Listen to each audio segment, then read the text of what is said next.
Here's the other.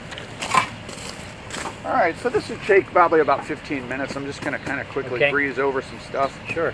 All right, so this is Chris Hollenbach, and we're doing a small series of the historical aspects of Pass A Grille, and I'm calling these short films Pass A Grille Way. So I think that's kind of a fun good name. Title. Yeah, it's a good title for it. So we're here with Mr. Fuss, as I know him. Charlie Fuss. It's so hard for me to call you that. I just can't. So I'm just going to call you Mr. Fuss. That's all right. Whatever you're comfortable with. Okay. Well, so real quick, just you're from the area. You've lived your whole life in this area. Well, all but the time I was away in the Navy and the Merchant Service, I was NOAA on ships. Yeah, I was born at the old Municipal Hospital in Tampa in 1930, and grew up in Tampa. Was in the Sea Scouts there at Ballast Point, and learned how to sail boats. Eventually went to sea, and then into the Navy during the Korean War. Came home after Korea, and fortunately had the GI Bill because I had dropped out of high school after the 10th grade. Right. Okay. To go to sea as a dishwasher on a Victory ship. Wow. Amazing. But came back and had friends that I'd gone to Jesuit High School with in Tampa, who were over at Loyola University in New Orleans. Okay. And they convinced me that with their help I could probably get through my freshman year. And they accepted me into the school on something they found in the back of the catalog that said if you were over 21 years of age, showed earnestness of purpose. Kind of a general acceptance. They could let you in on probation, which they did. So anyhow, I went on and eventually got a couple of degrees in biology, and then went back to sea on research vessels of the old Bureau of Fisheries, which later became NOAA. Oh, I see. And we moved here to St. Pete Beach in 1964 when I was with the Fishery Service, and we had part of the Don Cesar, which was a federal building in those days. Really? So we had 2 floors of the Don Cesar for a regional office. That's a story in itself. We're going to have to make a whole show on that one, but okay, so. And what became the Pinellas Marine Institute, and they call it something different now, which is on the bay side, on the McPherson Bayou side of Gulf Boulevard, near the Don Cesar. Okay. That was our boat base and back there, and we had a research vessel called the Kingfish, which was a 42-foot Chris craft that some righteous soul had donated to the federal government. Okay. So we painted it gray so it didn't look too yachty. Okay, yeah. It looked a little bit more like a workboat. So we ran it all up and down the west coast here, and I spent time with that. I was the ultimate master for a while. Let's go back, if I could. Sure. Your family's roots, your father and mother, and with regard to the area, where's that story? Both my mother and dad came from Macon, Georgia. Oh, okay, all right. And my dad came down first. They weren't married. He came down and he had a job with the old Army Corps of Engineers, and he helped put electrical generators at Fort DeSoto. Oh, okay. And Egmont Key in the old military What batteries. time period? What time 1914. period? 1914. Yeah, 1914, 1915, 1916. I've got some old photographs of him. Look like Wild West photographs of those guys out at Egmont Key. That's fantastic. But yeah, they wore long sleeve shirts and everything because the mosquitoes were so bad. They had to wear hats to keep the mosquitoes from eating them up. With mosquito nets. Right, sure. But they were out there when the soldiers were there, and they put electrical generators into place. He was an early electrician. He started actually in Charleston. Okay. He moved there when he was very young. He apprenticed at an outfit there. Came to Tampa, ended up with a job with Tampa Shipbuilding Company. It's called Tampa Dock. Okay. It was down on the Ybor Canal. Okay. that's still there today down by Yeah. Channel Side. Of course. And the shipyard was located on the, let's see, that would have been the east side of the channel. Okay. And they were building, of all things, wooden ships called Ferris ships in World War I. Okay. We were concerned, the country was concerned about losing too much steel and war supplies in ships, so they started building wooden ships. Oh, okay. And they were pine, and the shipyards were located all around the country. There were a lot of them in the south, like Brunswick and Jacksonville and Tampa, Right. and Pensacola, because there were a lot of pine trees down here. So rather than build one large metal ship, they just built a fleet of wooden ships, and then Well, they built these were pretty good sized ships. They were 280 feet long, and they had steam coal-powered engines in them. I see. About 1,400 horsepower. They could go about 10 knots. Oh. Used about 25 tons of coal a day. Wow. And they were quite handsome 3-island ships. They were pretty nice. But anyhow, the old man was what they call the electrical superintendent Okay. in the Tampa dockyard. He put those old stopgap radio sets in the ships, plus wiring and various other things. That's it. But he did that. At the end of the war, he had one of the first electrical contracting businesses in Tampa. He wired the old Tampa Theater building, the one that's still there, that people had The renovated. preservation, right? Sure. And he did the wiring. He there. did the original. Wow. And with the stars in the Yeah. ceiling. Yeah. Really did elaborate. Yeah. He did the Hillsborough Hotel, which is gone. Another big hotel downtown, which is gone. But he also did one of his last big hotel jobs was the Floridian Hotel, which they renovated recently. in Tampa. Okay. Yeah. It's still there. Yeah. Yeah, for a long time it was the tallest building in Tampa. But anyhow, he did that, went in the all sorts of contracting. 1929 came along, great crash. Yeah. He lost the whole works. The Really? business, well, it was invested Sure. in new construction. Sure. He lost the business, his house and everything, and then God. I came along the next year, so he was really fortunate Yeah. that year. Wow. So he had to, business was gone, he had to go to work for the old WPA, the Works Project Administration. Okay. Yeah. He was the electrical boss putting in the wiring and the extension of the Bay Shore. They in sure. Tampa. Yeah. Oh, the boulevard. Yeah. Yeah. Bayshore Those two. Boulevard, Okay. Yeah. With the lights in Yeah. there. Yeah. Okay. He Boy, did. he strung the whole city. He did. He really did. He was city electrician in Tampa. Wow. I got a appointment letter which I gave to the Tampa History Center.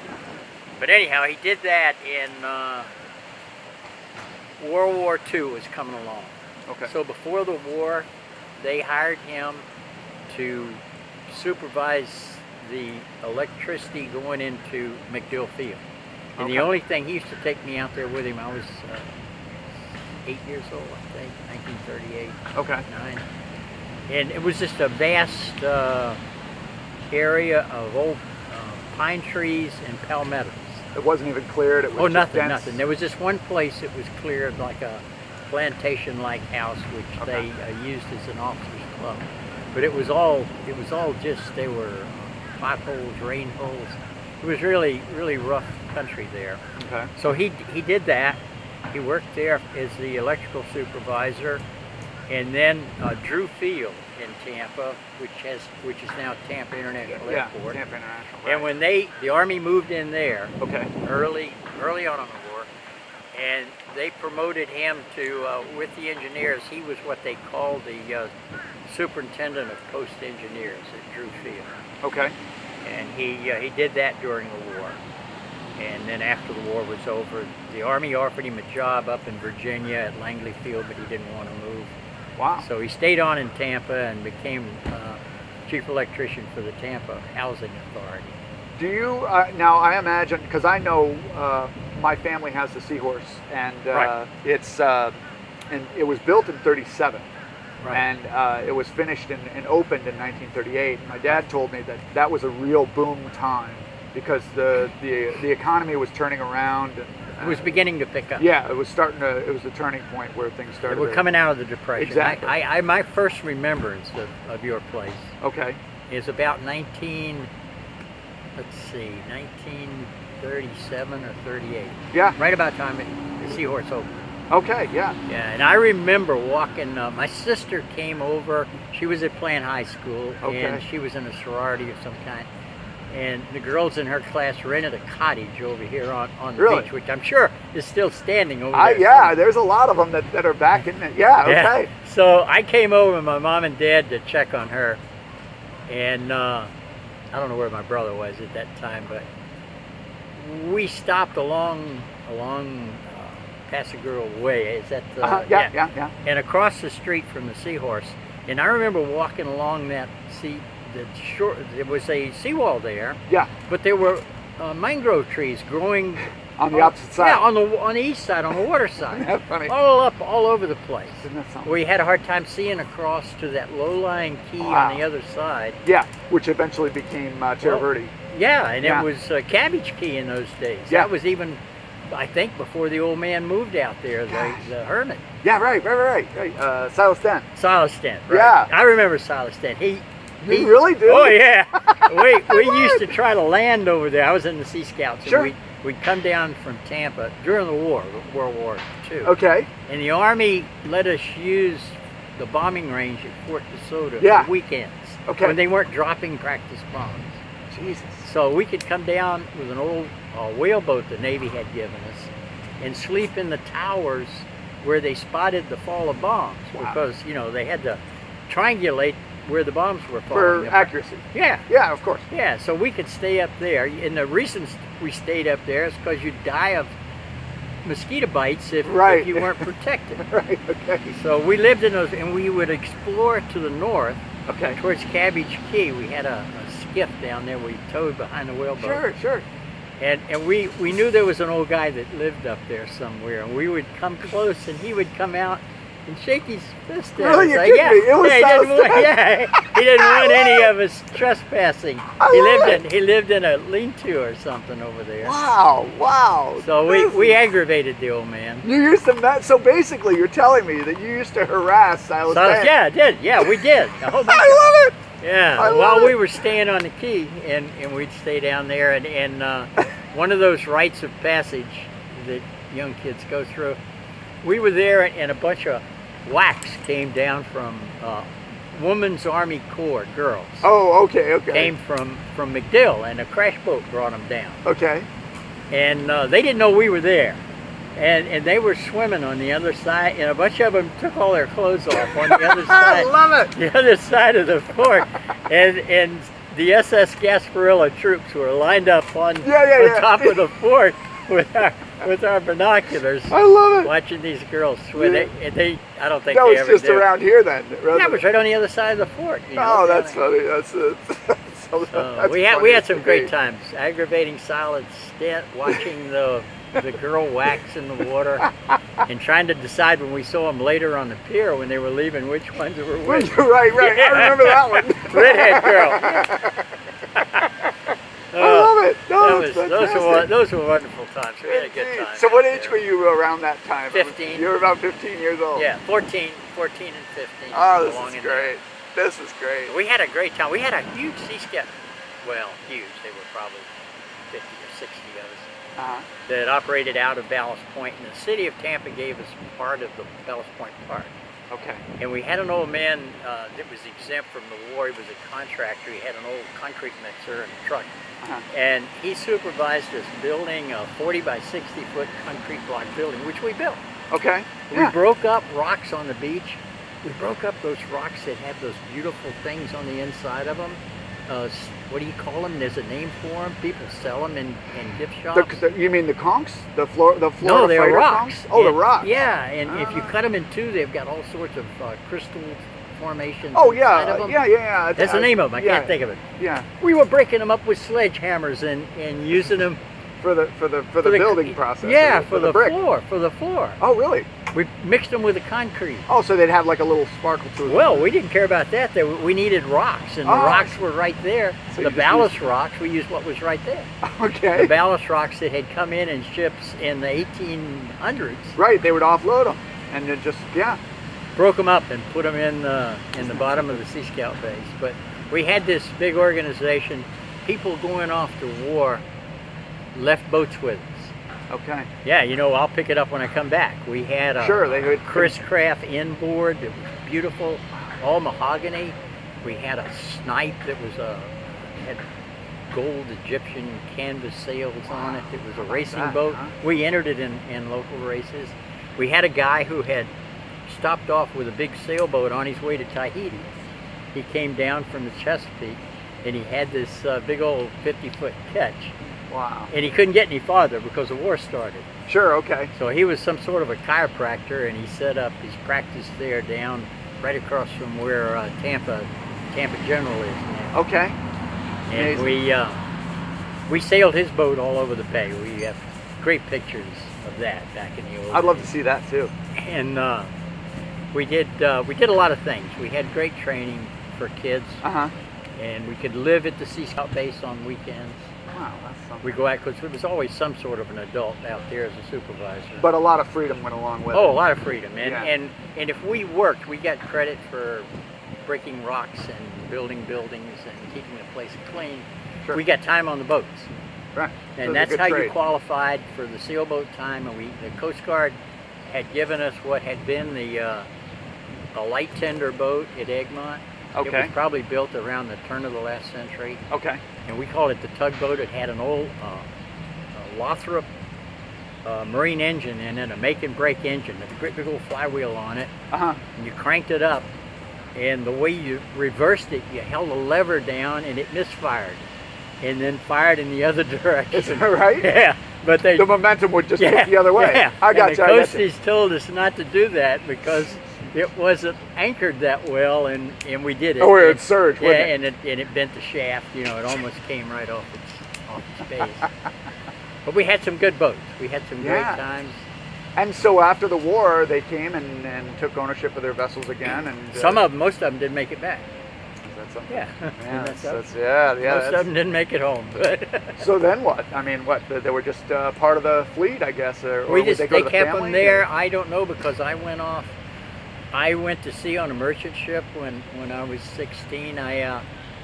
Much to my mother's chagrin, a guy lived next door to me in Tampa, was a Seafarers International Union connection. They got me what amounted to a bogus letter saying they needed me as a replacement on a ship. So the Coast Guard gave me a document. Okay. So I went to sea as what they call a pantryman. I was a dishwasher.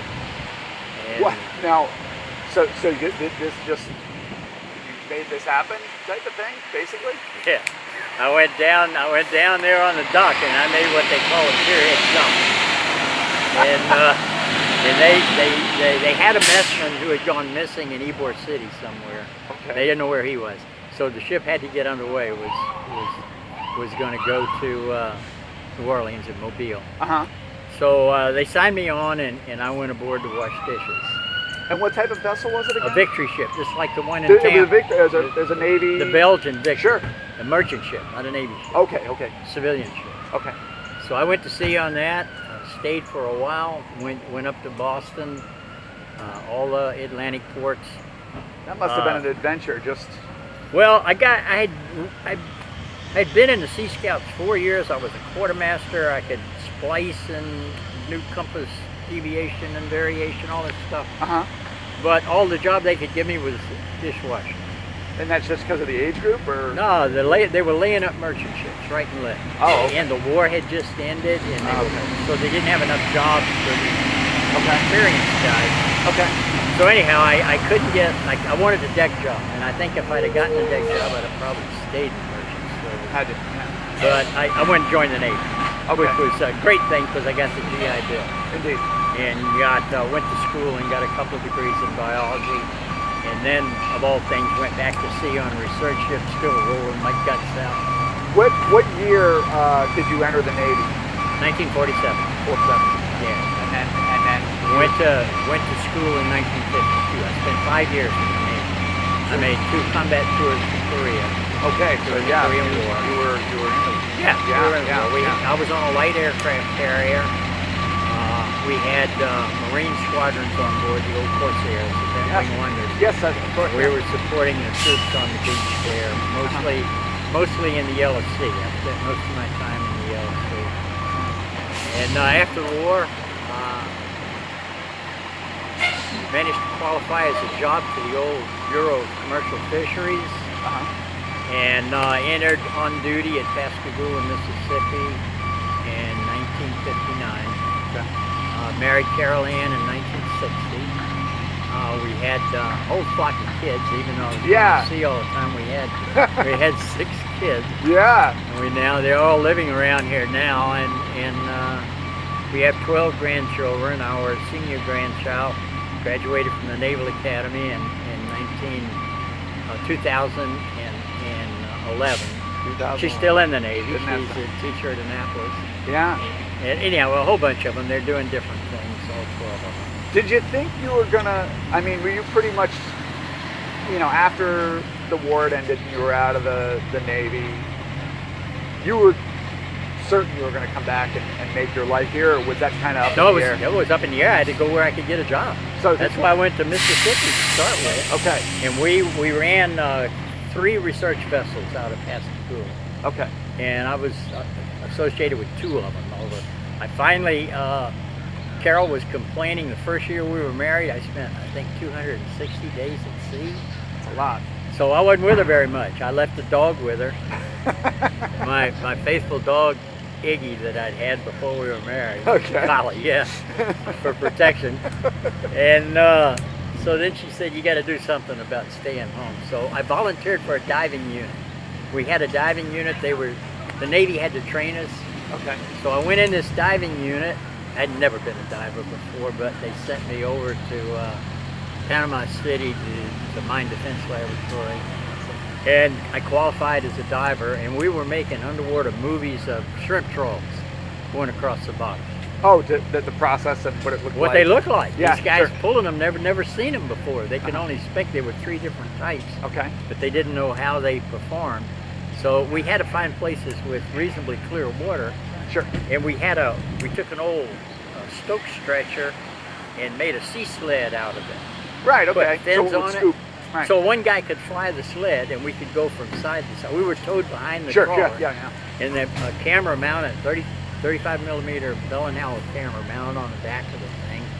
And one guy made movies of the shrimp trawl. And we had an old primitive sound thing that was used for swimming pools. Okay. And we could talk to the guys. It would broadcast the audio. Yeah, we had to wear a full face mask, the old Scott Hydro Pack. Yeah, sure. And we didn't know back then, but until some Navy guys died using them from carbon dioxide buildup. From the air rig. Yeah, from the Scott Hydro Pack. You were exhaling in the mask, and it was It was a you were cumulative working, effect. Yes, and Yes. but anyhow, we were able to do that sort of stuff on the, and it was. We worked all over the place. We worked off Panama City a lot, and that's how we ended up in Panama City, Florida. And we go down to the Bahamas, in Hatchet Bay in the Bahamas, and that was a good place to film. We worked in Hawks Channel in the Keys. We did a bunch of things, and it was new technology in those days. Nobody was doing stuff Cutting edge. with scuba diving. It came on. Sure. But hell, that was in early 1960s. So not many people had done that sort of No. Well, I'll tell you what. We'll wrap it up for now. Okay. And then we're definitely going to pick up some more because there's a gold mine. Okay. Well, All right. we get in the drug smuggling days. Yeah. Well, definitely. Which we can talk about where your people are back there. Yeah, a little bit more of the history. All the guys that were smuggling out of St. Pete Beach. All right. Perfect. Well. Sure. All right. Well, thank you very much, Mr. Puss. Appreciate You're welcome, it. Chris. All right. We'll talk to you soon. Let's hope. All right. All right. That's perfect. Thank you very, very much.